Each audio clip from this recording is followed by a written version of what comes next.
Bonsoir à tous. Merci de nous avoir choisis pour vous informer et vous avez raison. Bienvenue à la grande édition de l'ERTM. Le président de la République est arrivé ce matin à Doha, au Qatar, pour une visite officielle de 72 heures. Ce voyage présidentiel vise à dynamiser la coopération entre nos deux pays. Le chef de l'État et la forte délégation qui l'accompagne vont rencontrer plusieurs personnalités de ce pays ami du Mali. Dès son arrivée, Ibrahim Boubacar Keïta a eu un tête-à-tête avec l'émir du Qatar. Les précisions à Doha de nos envoyés spéciaux Ibrahim Traoré, Dembawan et Ibrahim Koulibaly au cours de ce journal. Dans son voyage au Qatar, le président de la République est accompagné de son épouse. À peine arrivée, Mme Keïta Aminata Maïga, elle aussi arrivée, est allée visiter la Qatar Foundation. Cette fondation s'occupe de l'éducation, des sciences et du développement communautaire du Qatar. La première dame, par cette visite, compte elle aussi remettre en marche la vieille coopération existante entre nos deux pays. Deïssi Soko, Idrissa Traoré, Dembawan, Brahima Koulibaly sont nos envoyés spéciaux. Ils nous en diront plus dans cette édition. Place de la République, le perchoir de l'Assemblée nationale du Mali a un nouveau locataire. Il s'appelle Isiaka Sidibé. Il a été élu ce matin lors d'une session extraordinaire à l'Assemblée nationale. Le député élu de Koulikoro place son mandat sous le signe de la consolidation de la démocratie. Mamari Kone nous parle de cette rentrée parlementaire. Ils étaient deux candidats pour l'élection au poste de président de l'Assemblée nationale. Isiaka Sidibé, député RPM élu à Koulikoro, et Omar Marko, député Sadi élu à Kolonjiba. À l'arrivée, Isiaka Sidibé est plébiscité. Pour en arriver là, il a fallu un bureau d'âge présidé par Abdraman Niang, le doyen d'âge, avec à ses côtés les deux plus jeunes députés de l'Assemblée nationale, Amadou Cham et Youssouf Aya. Après lecture de l'arrêt de la Cour constitutionnelle portant proclamation des résultats du second tour des élections législatives, les élus de la nation ont procédé au vote à bulletin secret pour départager les deux postulants au perchoir. À l'issue du vote, Isiaka Sidibé obtient 115 voix contre 11 pour Omar Mariko. On dénombre 20 bulletins blancs et un bulletin nul.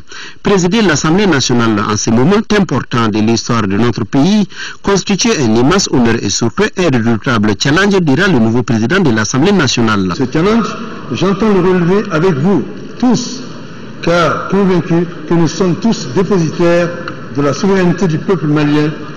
Notre peuple nous observe et nous demande un comportement honorable et digne.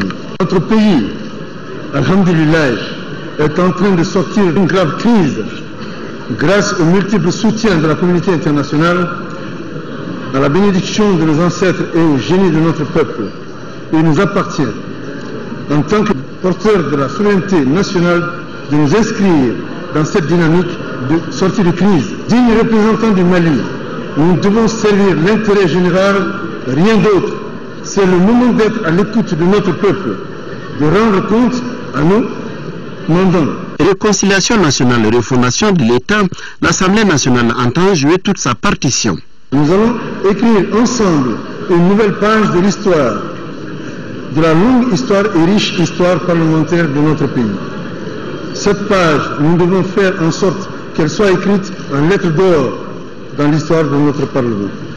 Il nous faut œuvrer sans relâche à la réconciliation entre les filles et les fils du Mali, quelle que soit leur appartenance politique, religieuse ou ethnique. Nous devons être l'Assemblée nationale de toutes les Maliennes et de tous les Maliens. Nous devons tous, à ce moment délicat de l'histoire de notre pays, apporter notre contribution à l'œuvre de refondation de notre État.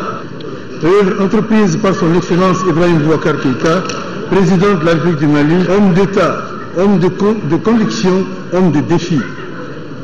En tant que représentant du peuple malien, ensemble, nous veillerons à ce que notre Assemblée ne soit pas une chambre d'enregistrement. Le chef de l'État ne conçoit pas ainsi notre Parlement.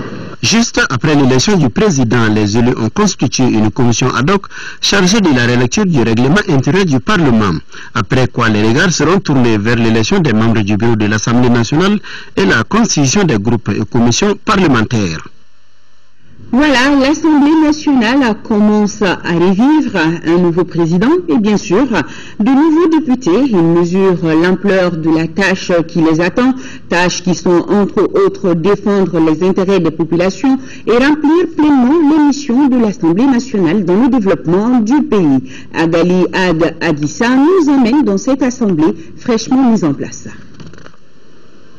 Ces baptêmes de faits parlementaires renvoient les 147 élus à leur mission. Les nouveaux députés qui se découvrent pour la première fois à l'occasion de cette rentrée mesurent déjà la hauteur de la tâche. Le pays vient de loin, il y a les problèmes de développement économique, social, il y a beaucoup de choses à faire. Donc on sait vraiment qu'il y a des problèmes à résoudre sur toute la ligne. Nous sommes dans cette logique de poursuivre le projet de société du président Ibrahim Boubacar Keïta pour les 5 années à venir. Avec une élection à plus de 115 voix, ça veut dire qu'il y a une unanimité autour de ce président. Et je suis très content aujourd'hui d'être là pour essayer d'élire le nouveau président de l'Assemblée nationale du Mali. Et prions Dieu que durant ces 5 ans, que le Mali soit apaisé. Des préoccupations qui cadrent bien avec les attentes des populations. C'est des députés qui sont issus du peuple malien et en principe, individuellement, ils connaissent la préoccupation de ce peuple-là. Et je pense qu'aucun député ne va se comporter de telle sorte que ses électeurs soient dessus de lui. Ce que j'attends de nos honorables députés, qui nous apportent la stabilité et la paix dans notre pays et surtout l'emploi des jeunes. Tous les Maliens attendent cette rentrée parlementaire parce que tout est bloqué. L'élection de Issaka Sidibé au poste de président de l'Assemblée nationale est une récompense. La récompense de la compétence, la récompense du mérite. Les nouveaux occupants de l'hémicycle ont besoin d'un personnel qualifié pour combler les attentes. Nous attendons que cette nouvelle équipe adopte un cadre juridique qui puisse vraiment permettre au travail de l'Assemblée nationale de travailler dans des conditions meilleures, de travailler, de sortir de la précarité.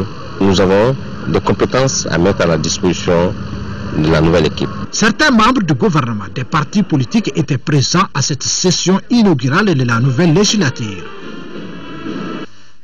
À présent, je vous propose de suivre le portrait croisé du Benjamin et du doyen de la 5e législature du Mali, respectivement Amadou Thiam, élu en commune 5 du district de Bamako, et Abdraman Niang, député de Ténékou, tous deux, comme le veut la tradition, ont présidé la session extraordinaire de l'hémicycle avant l'élection du président de l'Assemblée nationale du Mali.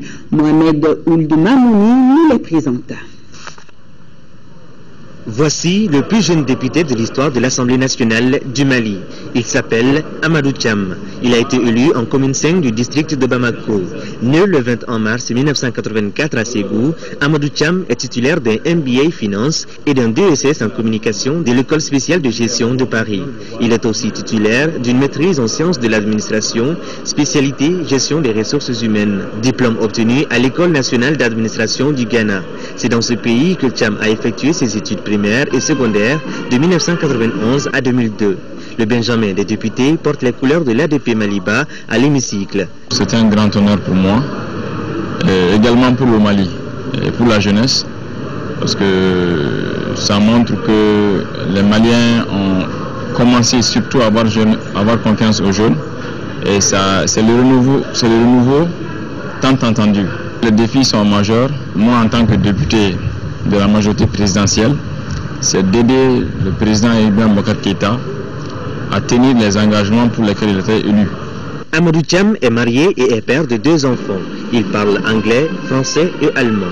39 ans séparent Amadou Thiam de Abdraman Niang, le doyen de la 5e législature du Mali. Il a 69 ans et est député de Ténékou. Cet ancien administrateur civil rompu fut membre de l'équipe de pilotage des élections démocratiques de 1992. Abdraman Niang a été plusieurs fois consultant pour le compte des Nations Unies. Il a occupé des postes de conseiller technique, de chef de projet d'appui au processus électoral dans plusieurs pays africains. Mais les ambitions, c'est d'accompagner le président Ibrahim Boubacar Keïta pour le Mali d'abord, pour le relèvement de l'État, de la nation, des institutions, et pour promouvoir un mieux-être, un bien-vivre de chaque Malien et chaque Malienne.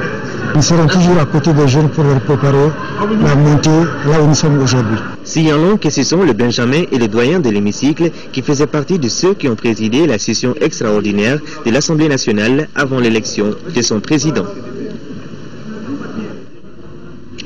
Faisons maintenant une incursion dans les coulisses de cette rentrée parlementaire, de la découverte de la salle Modibo Keïta à celle de ses collègues députés, en passant par celle des portes dérobées de l'hémicycle. Tout un monde à découvrir pour ces nouveaux venus. Nos reporters Amadou Sankaré et Sidi Modibo Dambélé ont promené leurs caméras dans les coins et recoins de l'hémicycle. Voilà ce qu'ils nous rapportent. Cette rentrée parlementaire sonne pour les nouveaux députés comme le premier jour d'un élève à l'école. Où aller? Qu'est-ce qu'il faut faire? Voilà autant de questions que certains élus se posent une fois dans l'enceinte de l'Assemblée nationale. Pour la plupart des députés, porter l'écharpe n'est pas chose facile et il faut se faire le plus souvent assister par certains collègues ou le service du protocole de l'hémicycle. Pour cet événement, la salle Modibo Keïta a affiché le plein et pour y accéder, il fallait souvent donner de la voix.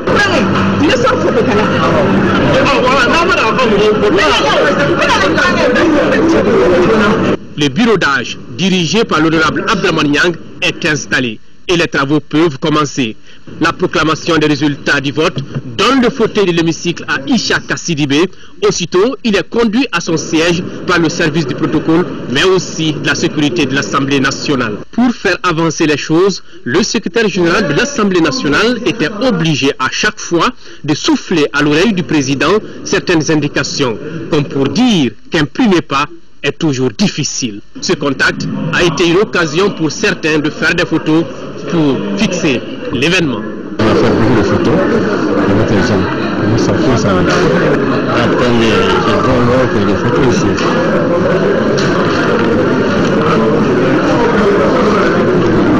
Je suis avec mes collègues. Ah oui, c'est très joli ça. Une très belle photo. À présent, cette question, quelle est la bonne manière de porter l'écharpe? L'écharpe est cette bande aux couleurs du Mali se portant d'une épaule à la hanche. Notez qu'elle est différemment portée par les députés, les consuls nationaux, les élus locaux et les membres de la Cour constitutionnelle.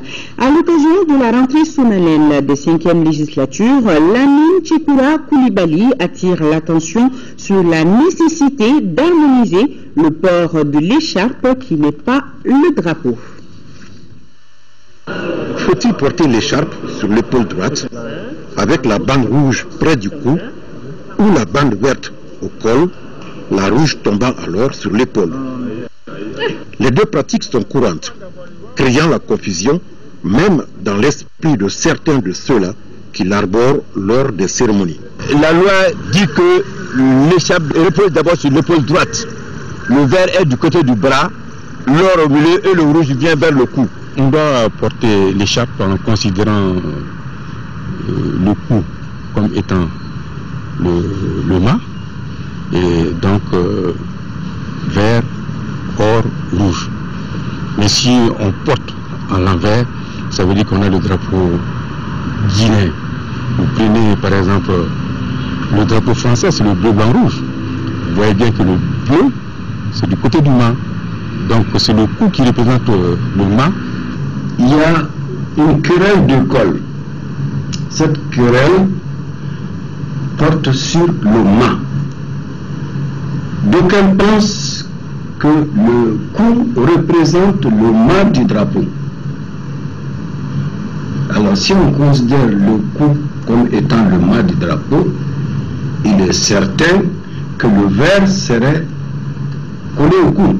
La Cour constitutionnelle voit le port du drapeau dans ce sens. L'Assemblée nationale également porte les mêmes écharpes, mais dans une disposition différente. En considérant comme c'était l'épaule qui est le mât du drapeau, il s'agit maintenant de s'entendre.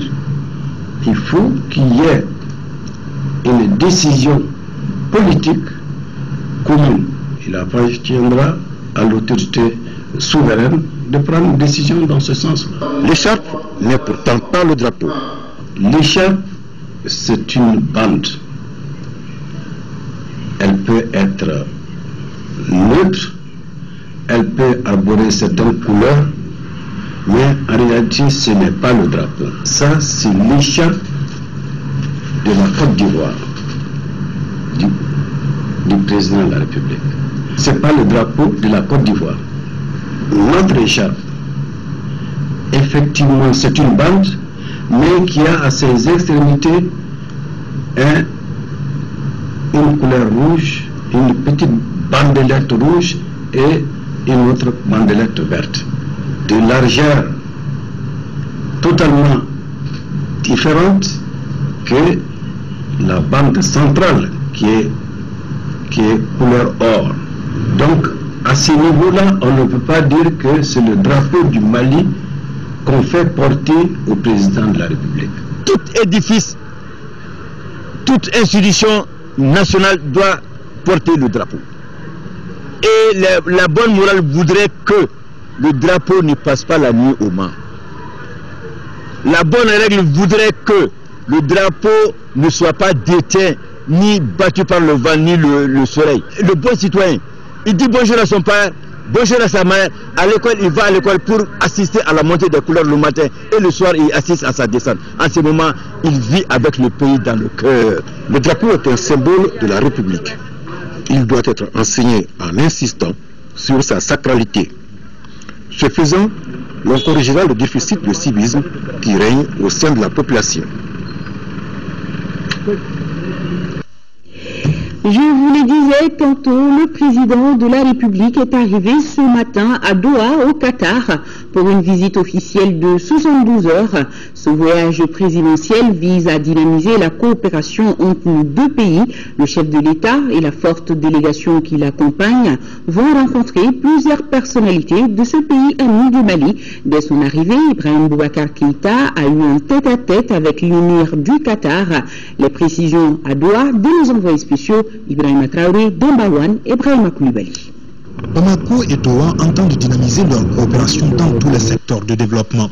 Une volonté politique du président de la République et de l'émir du Qatar. D'où ce voyage officiel du chef de l'État dans la capitale qatarienne.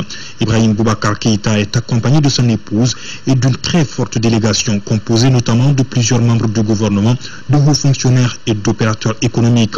Aussitôt arrivé, le président de la République est accueilli à l'Emiri Palace par son Altesse, Cheikh Tamim Ben Hamad Al-Thani. Suivront juste après les honneurs militaires et les hymnes nationaux des deux pays.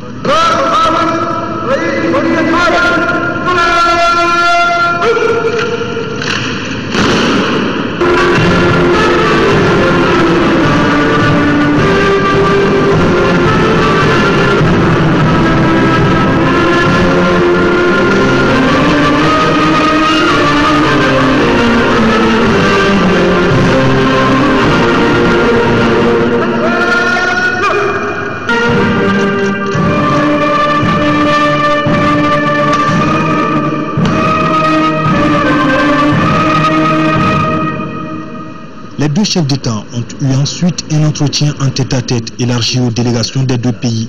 À l'issue de cette entrevue, aucune déclaration n'a été faite.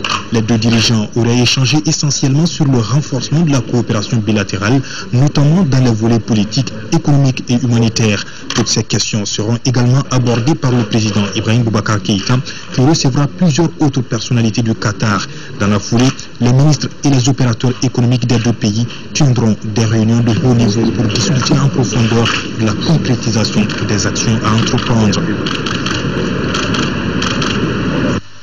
Le président de la République a reçu en audience le directeur des investissements et du développement des affaires de DIA Qatar, une entreprise qui investit essentiellement dans l'immobilier et dans le business center.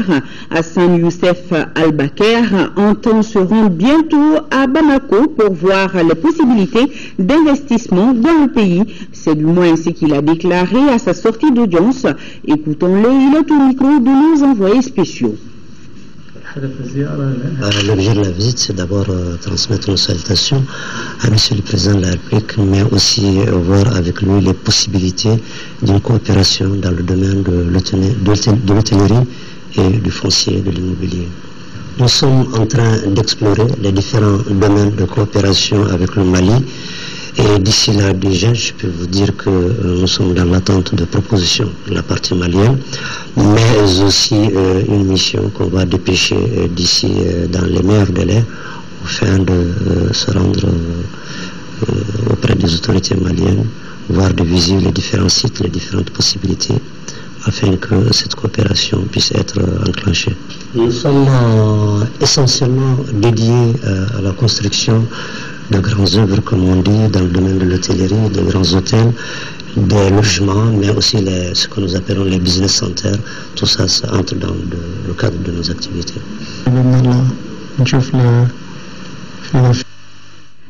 Voilà, dans son voyage au Qatar, le président de la République est accompagné de son épouse. À peine arrivée, Mme Keïta Aminata Maïga est allée visiter la Qatar Foundation. Cette fondation s'occupe de l'éducation, des sciences et du développement communautaire du Qatar. La première dame, par cette visite, compte elle aussi remettre en marche la vieille coopération existante entre nos deux pays. Dey Sissoko, Idrissa Traoré, Dembawan, Brahima Koulibaly sont nos envoyés spéciaux. La Fondation pour l'éducation, les sciences et le développement communautaire du Qatar est une organisation fondée en 1995 par l'émir, guidée par le principe que la plus grande ressource de développer ce potentiel à travers l'éducation, la recherche et le bien-être de la communauté. Dirigée par son Altesse Sheikha Moussa Bint Nasser, épouse de l'émir, cette fondation s'est ouverte à l'extérieur afin de renforcer sa visibilité sur la scène internationale. Elle a notamment financé la formation de plus de 2 millions d'enfants en situation difficile dans 22 pays. Quant à sa coopération avec le Mali, elle est encore à l'état embryonnaire. Et c'est pour développer cette coopération que l'épouse du président de la République s'est rendue à la fondation. Keïta Aminata Maïga a trouvé sur place des oreilles attentives. Il s'agissait de faire le point de la mise en œuvre des différents accords signés entre les deux parties et de les actualiser en tenant compte des réalités du pays. Car, pour Mme Keïta, dans les différents projets, il faudra tenir compte en priorité du bien-être des femmes et des enfants du Mali. La démarche a été fort bien appréciée par les responsables de la Fondation. Investir pour pouvoir financer, bien sûr, toutes les actions humanitaires sur le territoire malien. Deuxième chose, on a parlé de l'éducation pour tous et il était présent avec moi, mon collègue chargé du dossier.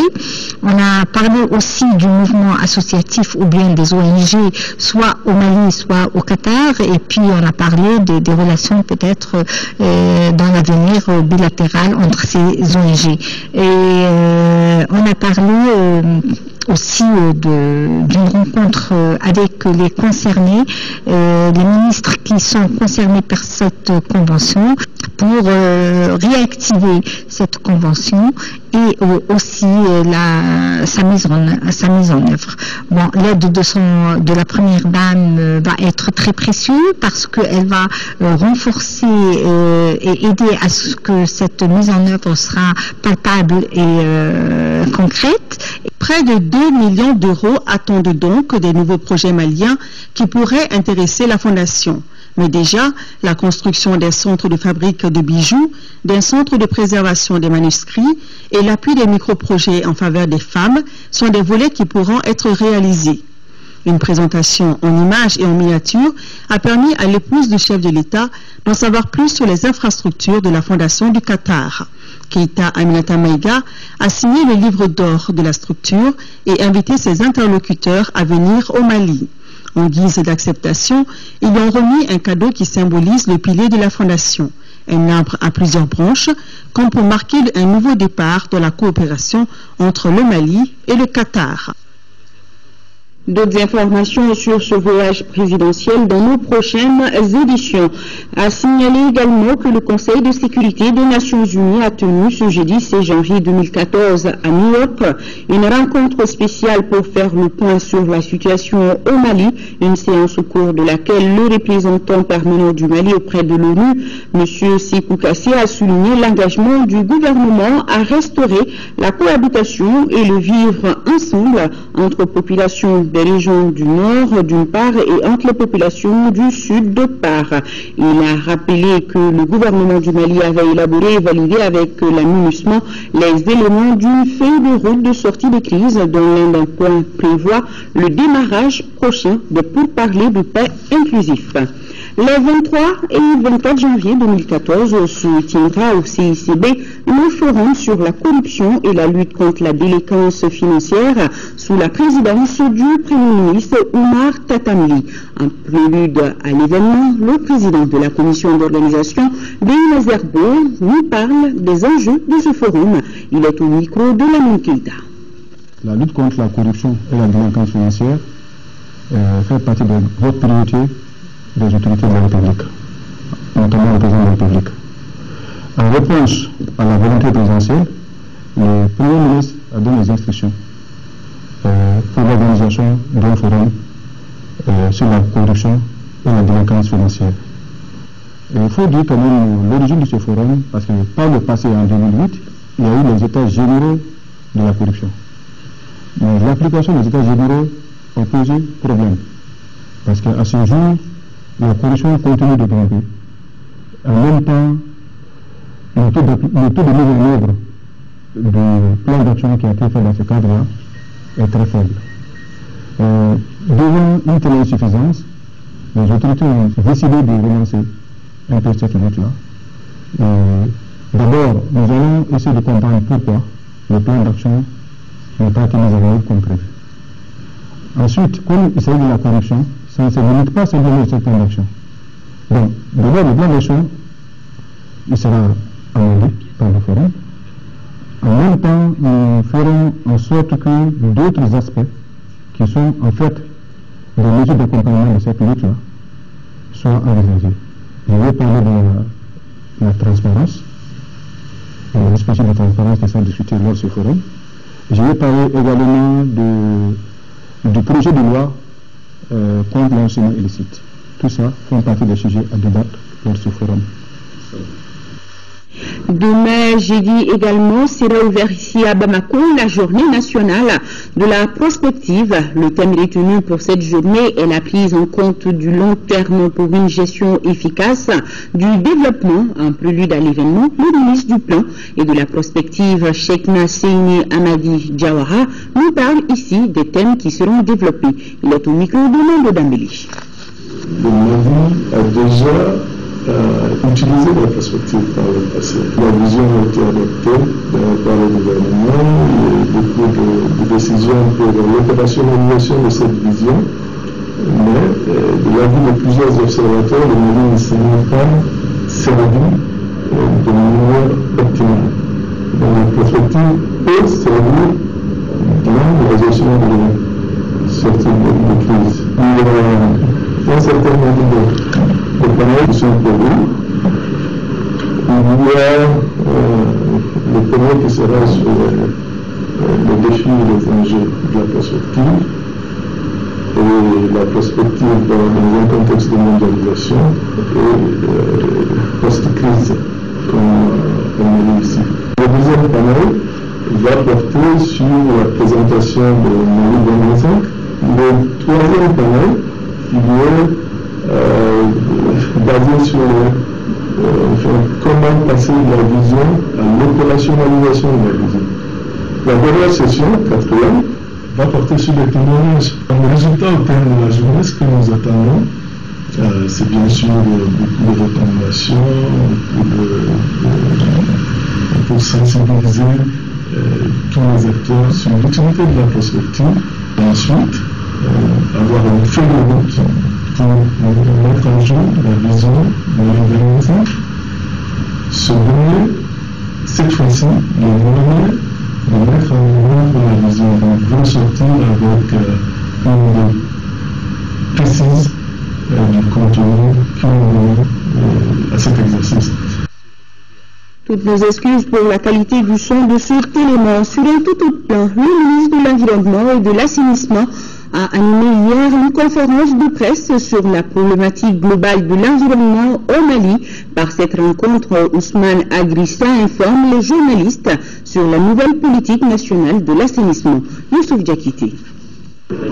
Le ministre de l'Environnement et de l'Assainissement s'adresse à la presse. C'est pour faire le point de l'assainissement et particulièrement le programme d'urgence d'assainissement de la ville de Bamako, lancé par le gouvernement du Mali il y a quelques mois. Les journalistes ont tout naturellement posé des questions sur le mécanisme de ramassage des ordures et le montant alloué pour la cause. Son Excellence, Monsieur le Premier ministre, a mis une enveloppe d'environ 1 milliard de francs CFA à notre disposition pour conduire ce programme d'urgence. Et des délais avaient été fixés au départ. Le programme était lancé le 7 octobre et devait s'achever au 31 janvier 2014. Aujourd'hui, si on fait le constat, c'est clair qu'il n'est pas encore bouclé, mais je pense qu'il y a des raisons à cela, des raisons qui doivent être sues et comprises. La loi étant la loi, on nous a fait comprendre qu'un marché d'1 milliard environ ne peut pas être passé gré à gré. Les procédures de passation des marchés publics en la matière ne l'autorisent pas. Donc après avoir fixé le délai, nous étions obligés de suivre la procédure de passation des marchés publics. Nous restons convaincus des missions qui nous attendent en matière d'assainissement. C'est pourquoi nous demandons l'implication de tous les acteurs, singulièrement la presse, en vue de gagner définitivement le combat de la sensibilisation et de l'information pour un cadre de vie meilleur au profit des populations, a conclu le ministre. Démarrage ce matin des travaux du séminaire international sur la gestion des organes de gestion des élections, initié par le réseau des compétences électorales francophones. Le séminaire regroupe pour 2 jours les délégués des pays membres du réseau. Reportage Nando Bambeli. Ce séminaire d'échange est la suite logique de la 2e Assemblée générale ordinaire du réseau des compétences électorales francophones. Il a pour objectif de consolider et de professionnaliser les organes de gestion des élections dans l'espace francophone. Chaque organe a besoin de se renouveler, a besoin de capitaliser sur ses acquis pour continuer à être performant. Les travaux consistent en des études de cas, ce qui permet aux uns et aux autres de partager leurs propres expériences. Si on est là aujourd'hui pour l'échange d'expériences, pour savoir comment ça se passe aussi ailleurs, dans d'autres pays africains francophones. Donc, je suis vraiment ravie d'être ici aujourd'hui pour pouvoir aussi échanger l'expérience qu'on a à Madagascar. L'autonomie et l'indépendance des organes de gestion des élections OGE ont été les choux gras des débats, occasion pour les participants d'interpeller les décideurs sur cette problématique. Sans volonté politique, l'OGE ne peut pas être indépendant. Je m'explique. Voyez-vous, l'autonomie, même si cette autonomie de gestion ou l'autonomie financière, si elle est accordée par le législateur, mais l'OGE n'a pas ses propres fonds. Il faut que cet argent-là vous soit octroyé. Si la volonté politique manque, on mettra à votre disposition au moment opportun ces ressources dans votre autonomie, il ne sert à rien. Les travaux qui prendront fin demain seront sanctionnés par des recommandations adressées à qui de droit. Nouvelle de nos régions, direction Ségou, la section Myria, mouvement pour l'indépendance. La Renaissance africaine a tenu ce dimanche sa conférence régionale des sections. La correspondance de Candicila. Il s'agit à travers cette conférence régionale de la section Myria de Ségou de remercier ses militants pour leur mobilisation lors des élections législatives passées. Mobilisation qui aura valu au parti du mouvement pour l'indépendance, la renaissance et l'intégration africaine d'avoir un élu au sein de l'alliance RPM Myria FAR. Notre parti a affronté les élections législatives de novembre et décembre passés en alliance avec le RPM et ses alliés. C'est ainsi qu'après plusieurs concertations, l'alliance RPM Myria FAR devait mettre cette liste qui remporta la victoire après 2 tours de scrutin. Ce qui nous a permis d'avoir un député dans le cercle de Ségou, en la personne du camarade Youssouf Maïga, ici présent. Une occasion également pour les responsables du parti de réaffirmer leur volonté à soutenir la mouvance présidentielle et d'en appeler aux militants leur engagement à mettre en commun les forces pour les rendez-vous futurs. Nous sommes venus pour vous encourager, pour que vous continuiez avec l'esprit unitaire, l'esprit d'engagement qui vous caractérise. Nous vous demandons de continuer avec cet esprit-là pour que nous puissions avoir encore plus de conseillers municipaux. On note enfin que cette conférence de la section Myria de Ségou a regroupé les représentants des différentes structures Myria, des cercles et les responsables de la direction nationale du parti. Et ce communiqué conjoint, une délégation du secrétariat exécutif national des forces alternatives pour le renouveau et l'émergence Phare Inkaouli, conduite par Alou Keïta, président du parti, a rencontré le samedi 18 et le mardi 21 janvier 2014 une délégation du bureau politique national du Rassemblement pour le Mali, conduite par son secrétaire général, Dr Bokari Preta, au siège du RPM 6 à l'hippodrome Bamako. Au cours des deux rencontres, les deux délégations, après échange, ont convenu de former une majorité autour du programme du président de la République, Ibrahim Boubacar Keïta. À cet effet, le parti Force Alternative pour le Renouveau et l'Émergence, Phare Inkaouli, décide de signer le contrat de législature soumis au parti politique pour la constitution d'une majorité parlementaire.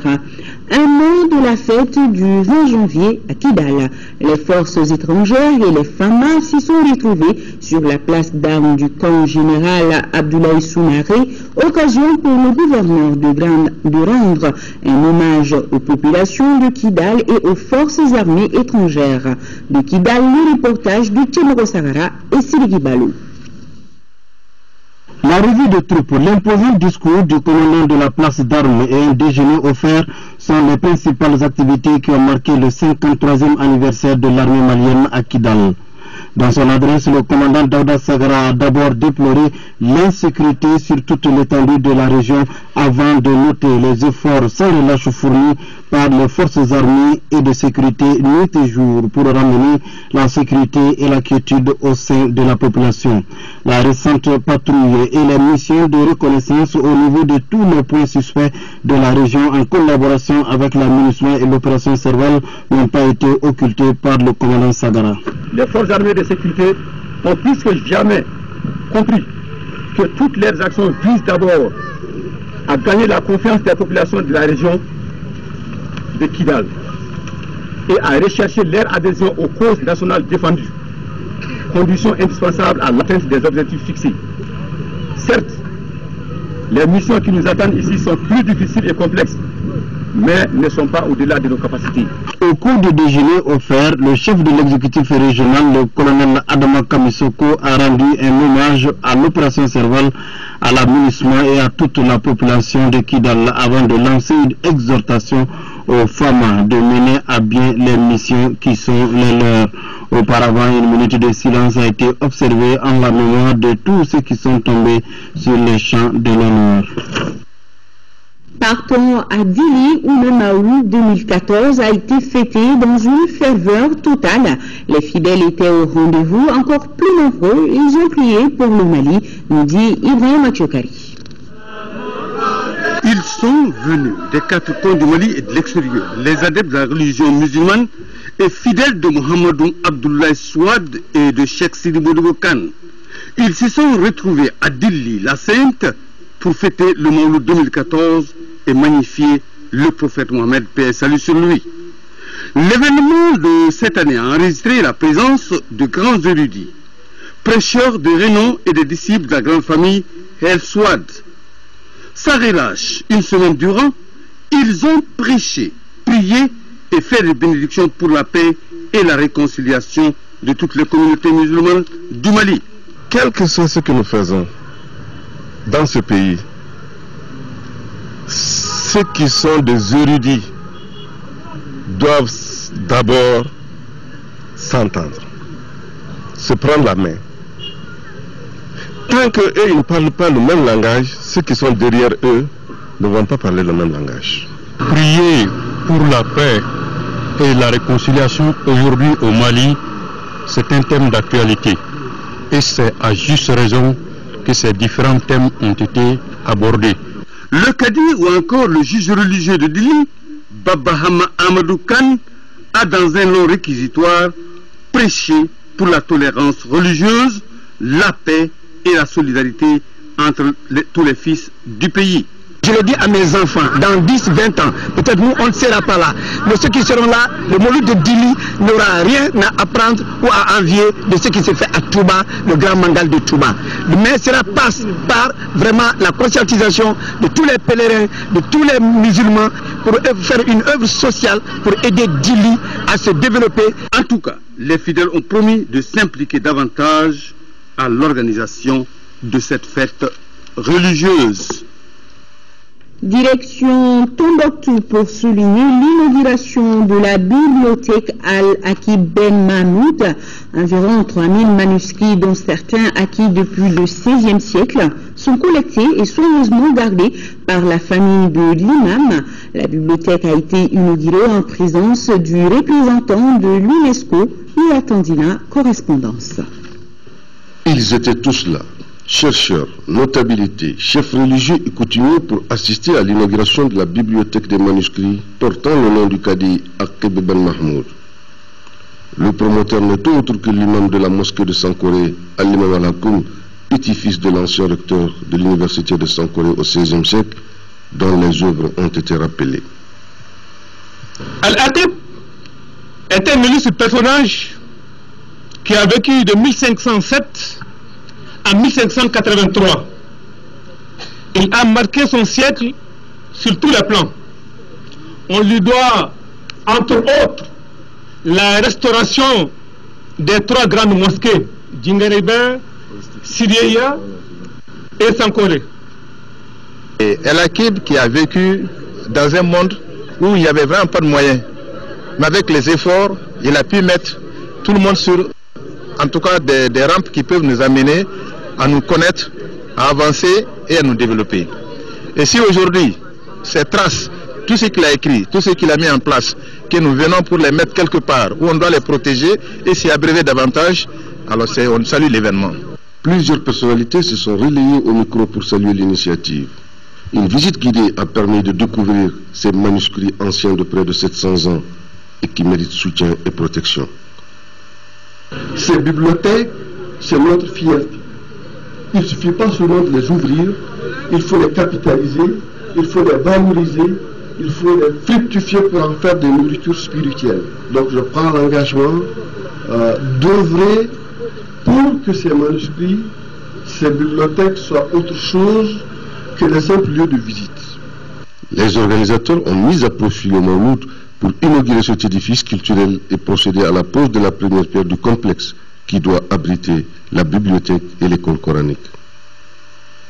Restons à Tombouctou pour parler de la fête du Maoud. Nos envoyés spéciaux Aoui Touré et Cherfi Moulay ont recueilli quelques réactions de fidèles. Écoutons-les.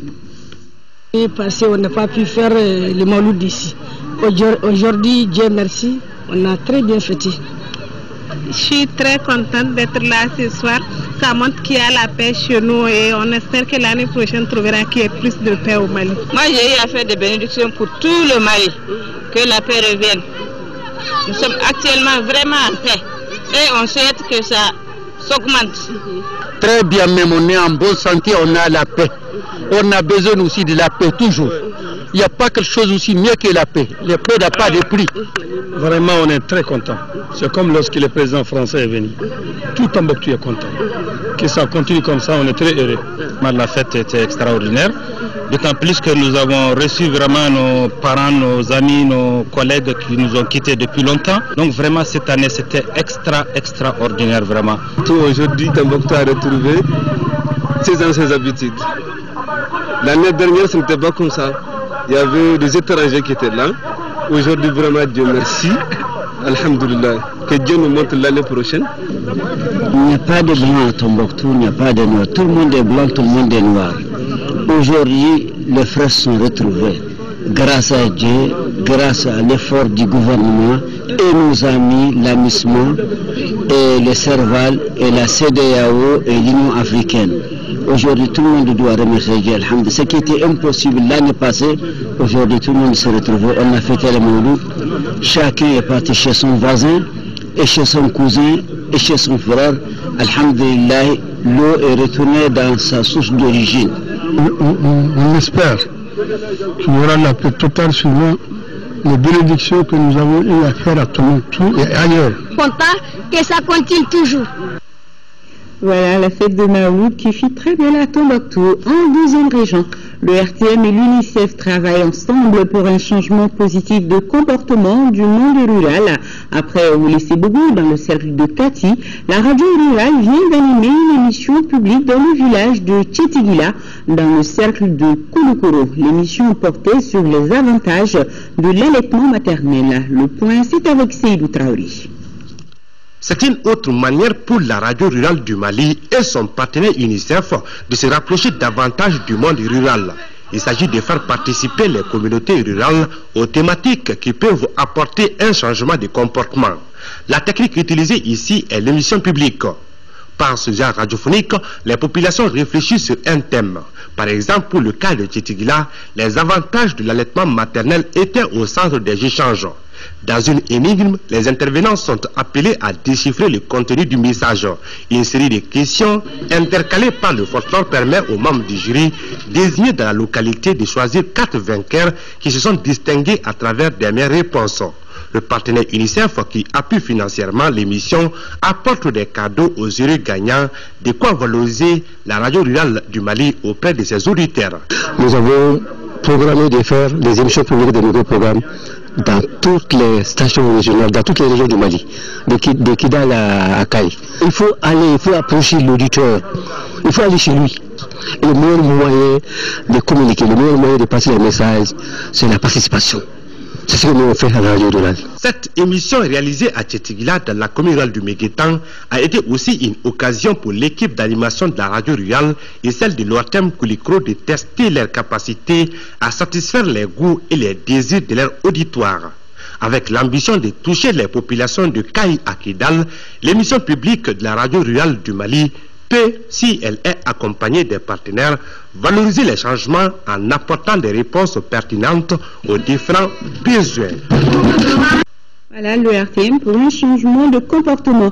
De la culture à présent, un peu de musique. Je vous amène dans l'univers de l'artiste musicien Salif Keita qui a donné une conférence de presse hier après-midi. L'objectif de cette rencontre était de présenter aux journalistes ses vœux et dévoiler ses nouvelles activités professionnelles.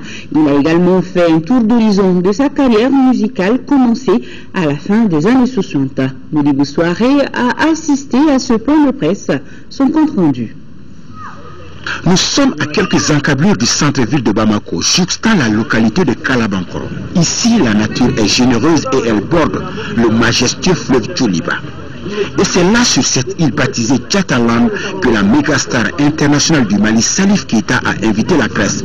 Pas pour une partie musicale, mais pour cette traditionnelle vœu de nouvel an à l'endroit des hommes de médias. La politesse veut que je souhaite bonne et heureuse année 2014 aux femmes et aux Bélénames, même si ceux qui ne supportent pas le Salif Keita. La rencontre se passe sur cette île, partie intégrante du riche patrimoine de Salif Keita depuis quelques années. Le temps d'une randonnée sur le fleuve et l'artiste nous lève un coin du voile sur ses activités, ses projets et ses ambitions. Je crois qu'il est temps que je prenne quand même un repos. Je dois quand même laisser la place aux jeunes générations. Ça fait 40 ans que je suis dans ce métier. Alors. Nous sommes en train de parler pour que les musiciens se retrouvent dans la même association. Notre souhait, c'est d'être ensemble et lutter pour la même cause. Il a aussi mis à profit cette rencontre pour évoquer la gestion de sa fondation désormais dirigée depuis 2 mois maintenant par sa fille aînée. Et cette autre révélation, Salif Keita se lancera très bientôt dans l'agriculture et l'élevage. Un retour à la terre qui s'annonce au moment où le Mali retrouve la sérénité après la période de turbulence. Un bonheur que le crooner apprécie. Personne ne fera le Mali en dehors des Maliens. Et pour mieux le faire, il faut qu'on s'unisse, qu'on se donne la main, qu'on oublie tout ce qui s'est passé et que le Mali soit une famille puisqu'à jamais unie. Moi, en tant qu'artiste, je serais fier de jouer à Goumbam, de jouer à Kidal, de jouer à Tissalit.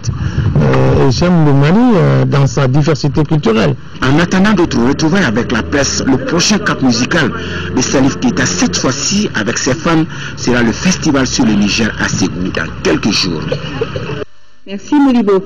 La page sport de cette édition avec d'abord la visite des aigles déjà qualifiés pour les quarts de finale du CHAN Afrique du Sud 2014 à Robert Island. C'est sur cette célèbre île que le leader de l'apartheid, Nelson Mandela, était incarcéré. Isaac Tchenou était de la visite. Avant le match de quart de finale contre le Zimbabwe, les aigles du Mali observent ce mardi un repos. Une occasion pour l'équipe de visiter Robben Island où Mandela a été incarcéré. Au dit des responsables du groupe, cela permettra aux aigles d'évacuer leur stress.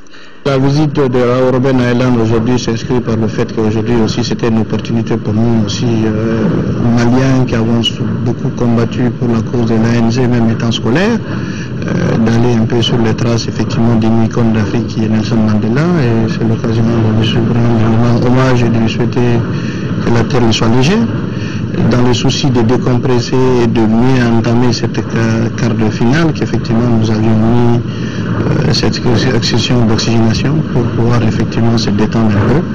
Mais vous savez, les jeunes aujourd'hui, je peux rassurer le public que les jeunes sont déterminés vraiment effectivement à gagner cette bataille difficile qui nous attend samedi prochain. Au cours de cette excursion, les aigles locaux qui ont effectué le déplacement à bord d'une ferry ont pu visiter la prison dans laquelle Madiba a été incarcéré avant de constater des visu dans quelles conditions ces héros de la liberté dormaient. L'équipe s'est aussi transportée sur le site de carrière où Mandela avait été forcé à travailler. C'est après 3 heures de visite et de voyage que l'équipe a rejoint son hôtel. Les nôtres reprennent ce mercredi les entraînements pour faire face au quart de finale samedi. Voilà, pour un rappel, les aigles seront face samedi aux Warriors du Zimbabwe. Et aujourd'hui, la 3e journée du groupe B a pris fin. Le Gabon et la République démocratique du Congo s'y sont qualifiés devant la Mauritanie et le Burundi au quart de finale. Résumé des 2 matchs avec Diara Konaté. Les Simba de la RD Congo se qualifient au quart de finale en battant le Burundi 2-1. Ce sont les Burundais qui ont ouvert la marque à la 14e minute par Djougoumana Sulemani. La RD Congo va donc réagir après un penalty raté par Jean-Marc Mondele. Le même joueur se bat pour mettre 2 fois la balle au fond des filets. 2-1, score final. Au même moment, la Mauritanie se battait pour sa première victoire en une phase finale de la compétition de la CAF face au Gabon. Après le nul 1-1 à la pause, les Gabonais vont tuer tout suspense avec 3 autres buts. 4-2, c'est le score final. Le tableau des quarts de finale est connu. Mali, Zimbabwe, Maroc, Nigeria, Gabon, Libye et Ghana, RD Congo. Voilà, ce journal est terminé. Merci de votre aimable attention.